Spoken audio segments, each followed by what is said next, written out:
Okay, so we got to drive this beam over, which is massive.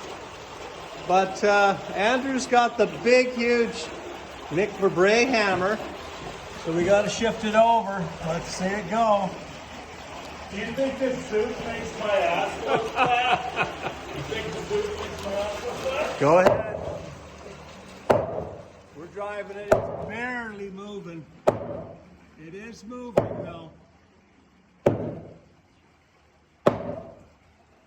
Gonna take a few.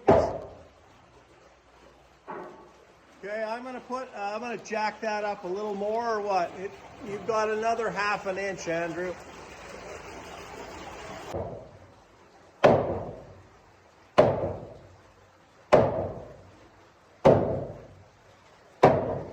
Looks like we got the notch lined up. It was out like a couple inches.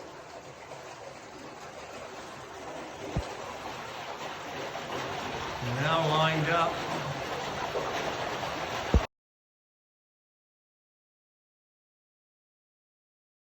Okay, so we're gonna try to straighten up the beam. It's got a joint in it. It's straight to here. Sorry, I'm moving the laser, but you can see it's off quite a bit. We got to bring that end out about 1.5 inches. So Andrew's going to go over there. Before we jack it up, we don't want any problems. Now, there's a lot of weight. There's a lot of weight on that one, even though it's a 5-ton jack. That's all we could fit in there. The 20-ton wouldn't fit in, but it was enough to drive it over.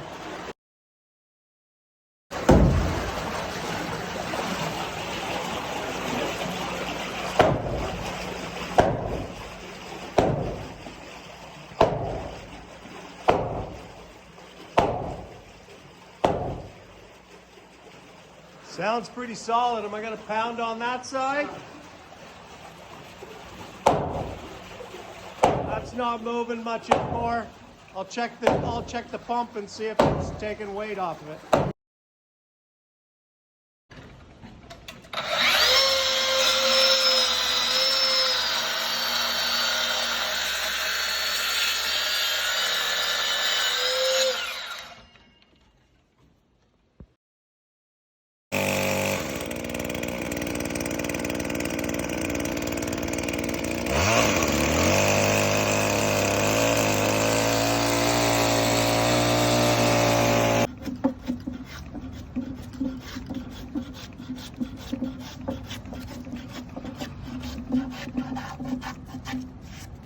So this is pretty good. We just use the track saw and the chainsaw, and then we got a really nice outer edge, and we just power planed off. So that's probably the first I've ever used a track saw to cut a 12 by 12. These are the slopes to fit in between the anchors on the pier, because everything on this work I want to leave roughs on. Right? This is what's in the building. Right? It's all roughs on. And circular at that. You notice that the cuts on this are circular. It's one of the last circular mills around my place. And we're pretty happy. Nice old growth. We should be tipping those up into the basement. Well, tomorrow. Well, the river, down by the river.